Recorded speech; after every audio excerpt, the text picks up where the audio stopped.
Hello and welcome back to my RC channel. Today we have another FPV on a smartphone video. As you can see though, this is an iPhone. Now, the last video that I did, I called it FPV on a smartphone, forgetting the fact that Android is not the only smartphone out there. I didn't have an iPhone at the time, but look, I've got one now. One of my amazing subscribers saw that I didn't have one, liked the video, and has sent me one to try and get FPV on it. So isn't that just brilliant? There are some absolutely amazing people out there, and he is definitely one of them. So thanks very much for that. So let's get onto it. So the last video that I did with Android used USB on the go to get the FPV feed to the phone. We used the EasyCap device and also the little receiver module that you get from Laser BGC.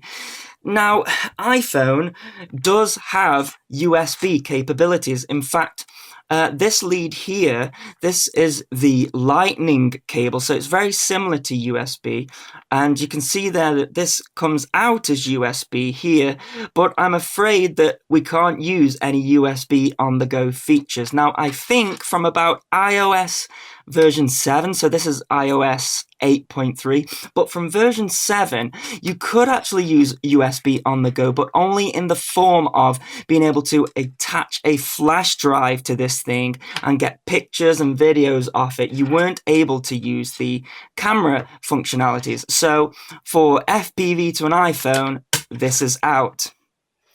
However, you can get this device here, which is a wireless 2.4 video transmitter, and it transmits video to iPhone, but also to Android as well. And I sort of brushed it off. First of all, I thought, well, that's not going to work. You're going to have a huge amount of lag, and it's just not going to work. It's going to interfere with our 2.4 radio system if we're trying to fly at the same time. But then, considering my lovely subscriber sent me an iPhone, I thought, come on, I've got to do something with this. So many people comment on the videos asking, what about iOS? And it's too many people asking to ignore it. So let's get into this. So the idea is that we are going to wirelessly transmit the video from a ground station to the phone. So the phone's not actually going to have any cables attached to it whatsoever. In fact, what we're going to need to do is I've got our video receiver here, and this is just going to plug in here into the video out like that. You see, trying to get it all in shot here. And then what we've got here is you've got a 12 volt in on there and a 12 volt in on there. So if you're using this in the field, you either use a battery with a double connector on, but as I'm indoors and I'm going to do my usual indoor flight with this, I'm going to connect it up to a power supply. So let's do that. So this is what it looks like when it's all powered up. I've got my 12 volt power supplies going into here and here, and when it's got a 2.4 link, the blue light shows up on here. So next thing we need to do is go back to the phone. Now I want to state that I don't want this video to be an iOS versus Android or iPhone versus an Android phone. I feel very privileged that I've been sent this phone. The friends that I've got and the family that I've got that use iPhone love it for the fact that it's simple, the fact that, you know, it's just really easy to use. You can't really hack it that much, although you can, and we'll get onto that a bit later. Whereas Android, like you saw in my FPV video, you can use USB on the go. You can get really complicated with it. I'm kind of trying to hack it to use FPV, and there's a couple of things that in its current form make it limiting, and that is that to this date there is no current way to record the screen. Up until recently, you were able to without jailbreaking. So jailbreaking basically means you unlock it. You take all of Apple's certificates off it, and you can install any bit of software that you want and things like that. This phone isn't jailbroken, so I'm not able to have the screen recorder working. I kind of understand why Apple doesn't want the screen to be recorded, because, you know, people could record your information and maybe hack you, and they want this device to be very secure. And I think that's why a lot of the features are locked in that sense. We're going to do FPV with this phone without jailbreaking. So I do apologize, but because there's no screen recording available, we are just going to have to look at the screen through the camera, and that is the main reason why I wanted to do that. I did look at being able to cast the screen, because if you go into here and you've got like an AirPlay option, what you can do is you can stream your Apple device to your computer, and then what I'd be able to do is record what was going on the screen on the computer. The problem with that is we're using Wi-Fi for the video, so you need a Wi-Fi connection to use the AirPlay, which we're not going to have, so I'm afraid we're stuck with this. That's sort of the long explanation of it. So yes, we want to go into the settings, and we want to go into Wi-Fi. And then down here you can see Wi-Fi Avin. Okay, we want to connect to that. I've already put the password in, but the password's 12345678. So there, we're connected to it now. We're no longer connected to internet. I've also got data turned off on this as well. So now that we've got that loaded, we want to press the home screen. And then you want to go into the App Store and download a program called Wi-Fi Avin. You see, I've already got it loaded on here. So when you press that, it should load up, and then the phone switches into landscape mode. And this is the app, basically. And okay, so this does work on iOS and Android, but it works the best on iOS. I think the app is much better, and it's much more suited to FPV. So we're getting static at the moment, and that is because we don't have any camera transmitting anything, but I've got my trusty Hubsan microcopter that we're going to fly with this later. I'm just going to plug it in. And there you can see we've got video. And I'll tell you what, it is absolutely zero latency. I've been absolutely shocked by this thing. Now, on Android, however, there's quite a bit of latency. So secondly, it can be used as a DVR as well, sort of. There is a but in that. Okay, so let's just go through these icons, because I know some of you may be thinking, oh, there's icons on there. If you tap the screen, the icons disappear. It doesn't do that on the Android version. Again, I'm not favoring Android or iOS here. This is just literally what I'm finding out from using this, but it is working. It's awesome. Like there's hardly any latency there at all. Right, anyway, so if we tap the screen again, we get the icons back up. If you press record, like there, it starts to record, and you get a record option there. So I should explain that this thing, this 2.4 wireless transmitter, it is designed to be used as like a reversing camera or something like that. And the idea is, I guess, is that you have the 12 volt power coming from your reversing light. So when you stick it in reverse gear, it powers up, and you can switch your phone on, and you can, you know, record when you're reversing, or have it as a car DVR. So you set the camera up in the front. As soon as you turn the ignition on, it powers up. You've got a separate camera, and that's the idea of it. So yeah, so we're recording now there. So if we press that icon again, it'll stop recording. You can take a picture as well if you just tap the picture icon there. And then we're not really interested in this icon here. You've got these two other icons there, and this one is a list of your videos which you can watch. You press cancel and go back, and then this one is a list of your pictures, and this is where it starts to get a little bit annoying, right? Because this is iOS, these saved video files here do not go in your gallery. I don't know if that's because Apple have restricted access to the gallery, like the iOS iPhone gallery, but these videos at the moment you can only watch them on the phone. There you go. If we just press that, this is one that I recorded earlier. So yeah, so what you have to do, right, is if you press the video, then you've got a little icon at the top there. I don't know, I don't think that's going to show very well on the screen there. If you press that there, what this allows you to do is email it to you. Because I'm new to iPhone and I've only just set it up, what you have to do is make sure that you've got an email account set up. Otherwise, it comes up with an error, a bunch of Chinese writing. And what I actually did was I used my Android phone to take a picture of the Chinese writing and got a translate app, and it said something in the region of no email account set up in Chinese. So yeah, where that was is if you click on the video and then if you press this button here, which is like a download button, it came up with an error.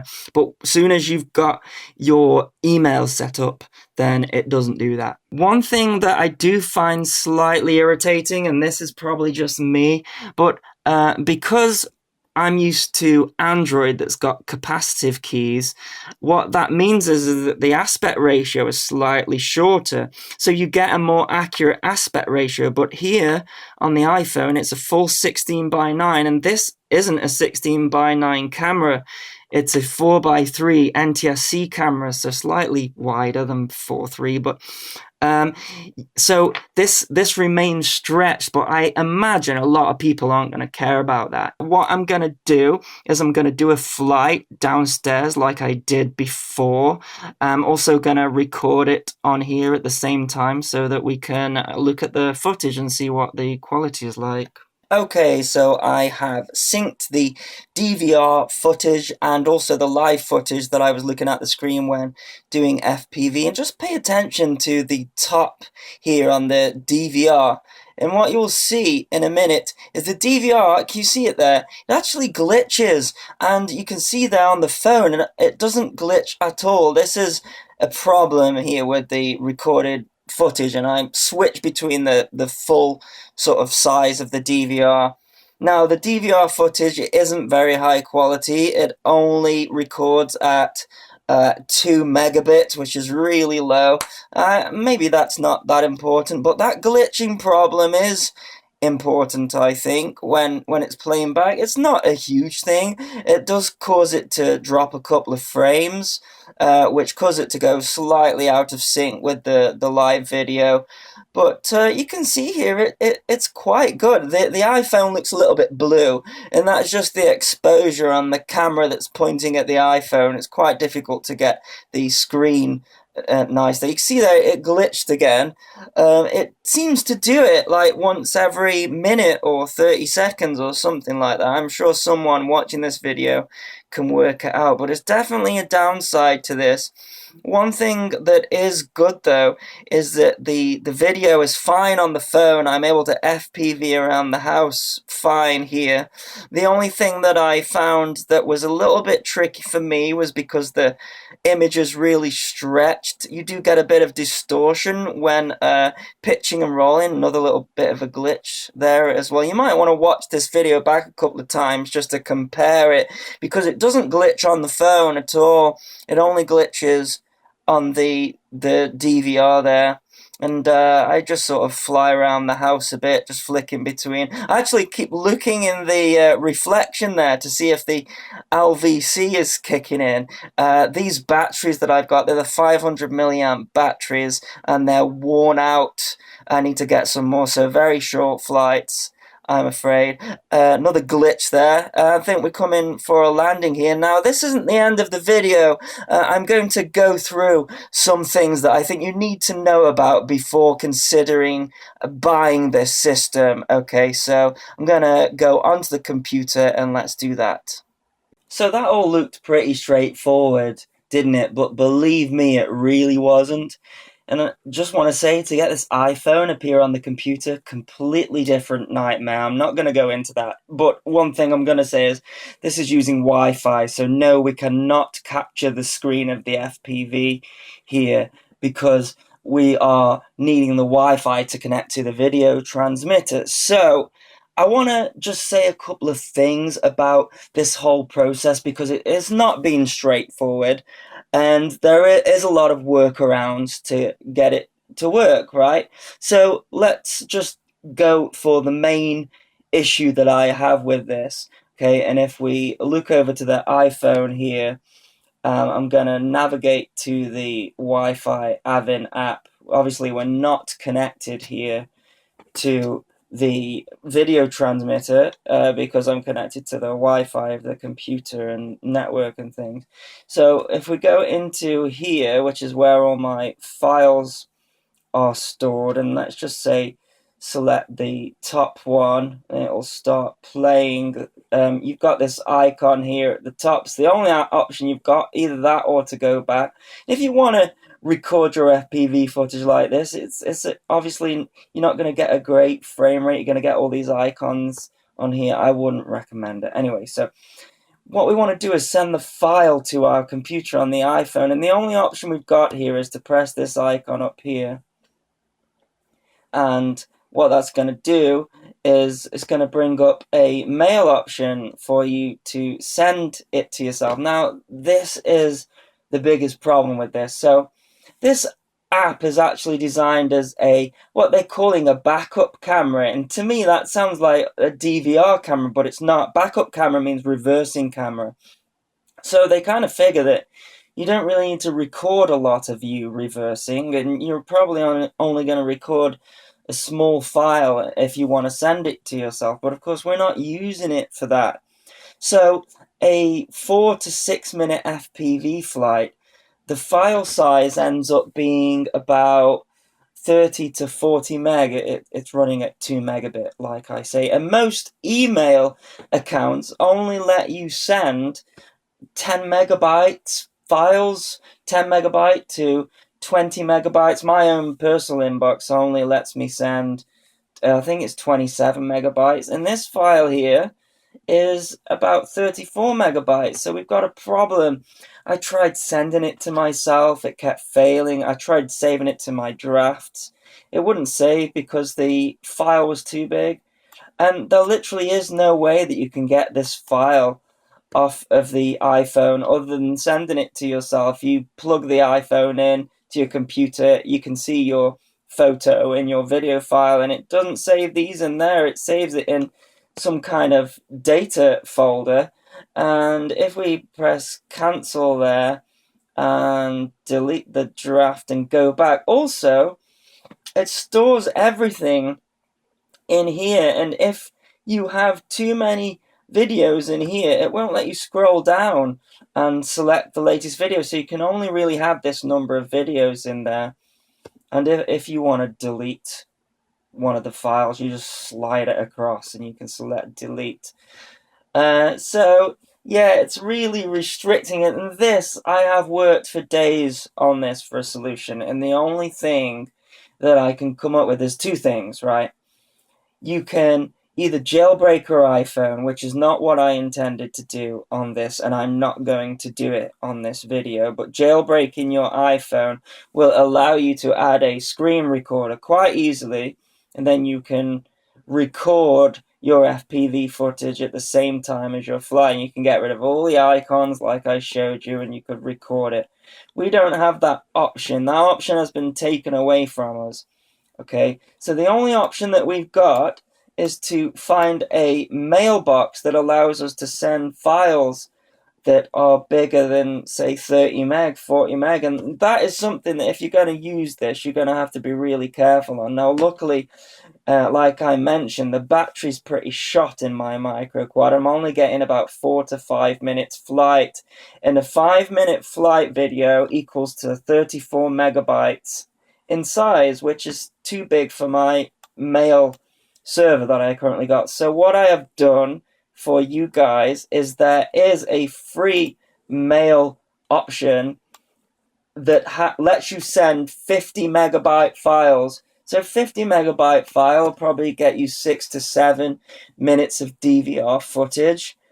And all you do here is you get your free email account, you sign up there, and it lets you log in on here. But more importantly, it lets you add it to your iPhone mail app. So let's just come out of there a second and it'll change orientation.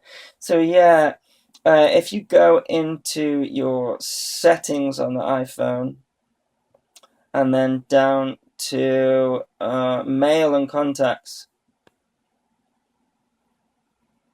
you can, the iPhone's a little bit delayed behind what I'm doing, it's just because it's using the Wi-Fi.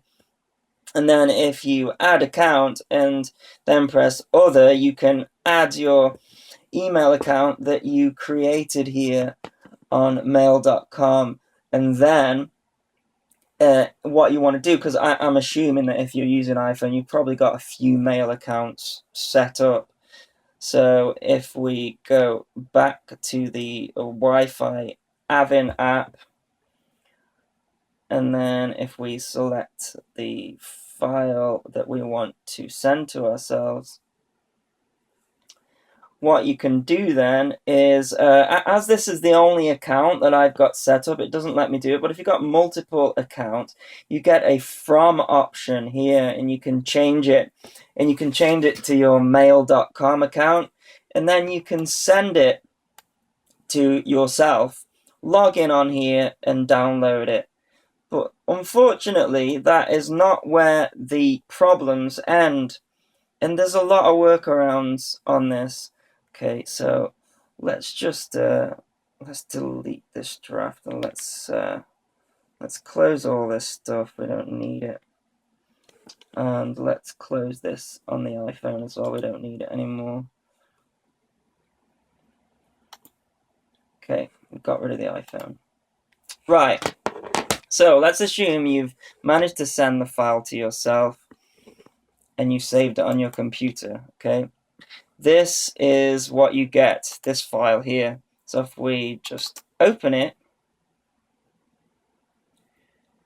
it's taken a while to open. It's an AVI file. Okay, just pause it there. Look at that screen resolution. It's really weird. It's actually 640 by 240.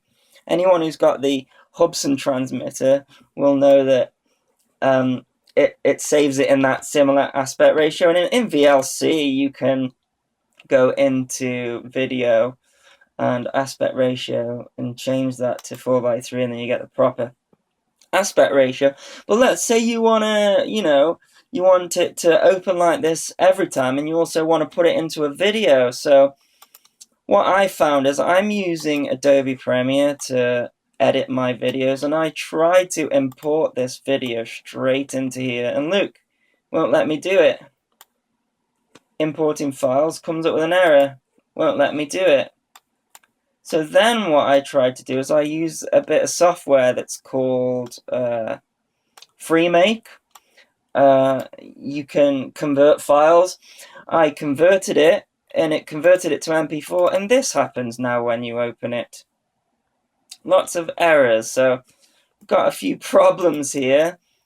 So what I ended up doing was it did let me import the file into VirtualDub. Oh, it's such a messy workaround, isn't it? But it is possible, so there you go. It's just a real pain. So the raw AVI file that it produces, we can put into VirtualDub like that. You can see the weird aspect ratio. We want to go into compression, and I'm using the X264 codec. I don't really need to configure anything, it's all configured nicely anyways. Press OK there and go into video and filters, and now I want to add a filter, which is the resize filter, and then we want to disable the aspect ratio, and then we want to change the pixels here. Now I'm going to do like HD so that we don't lose any quality here, because we've already got low quality as we don't want to lose any more. So to have it in HD, we need a resolution of 1440 by 1080. sorry, 1080. Okay, and if we press OK, and then OK again, this should change. And then if we move the file size to 50%, you can see there that it's changed here to 4:3 aspect ratio. So then what I did was I saved it down to an AVI, and then we ended up with, which one was it now? It was this one, I think.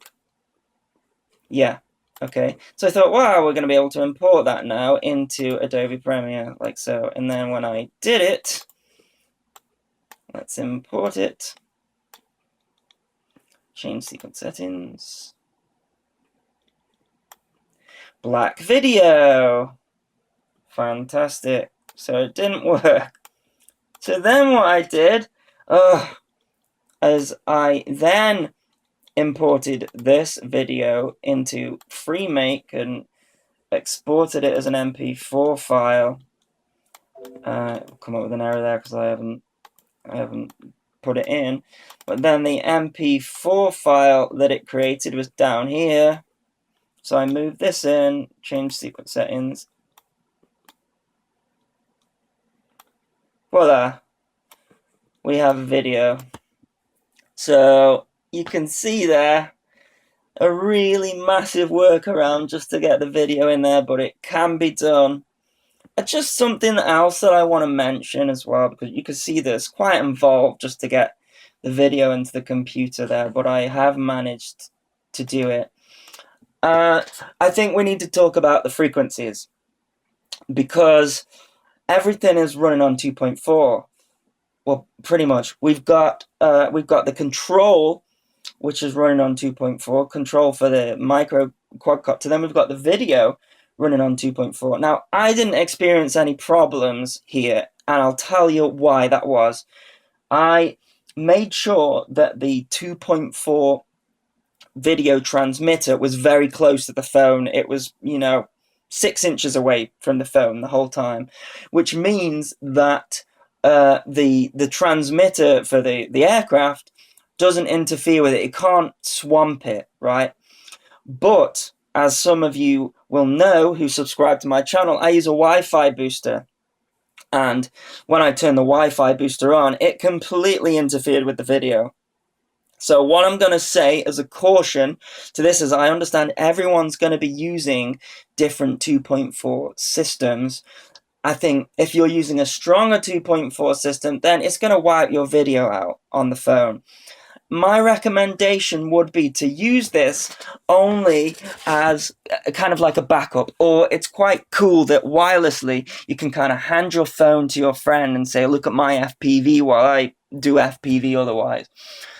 That's my recommendation. So it's up to you whether you want to go out and buy this thing. It has been fun trying it and to see if it works, and it does work, but it's been a lot of work to set it up, and I think I'm probably gonna stick with my previous setup, whereas I'm using the laser BGC module and with the Android device. Now, this does work on the Android device as well. You've got more control with it when it comes to the DVR settings, but I'm not going to go through that today. This is how to FPV on an iPhone, and we have managed it. So this is the end of this video. Thanks ever so much for subscribing, and please continue to subscribe. And until the next video, thanks a lot for watching. Cheers.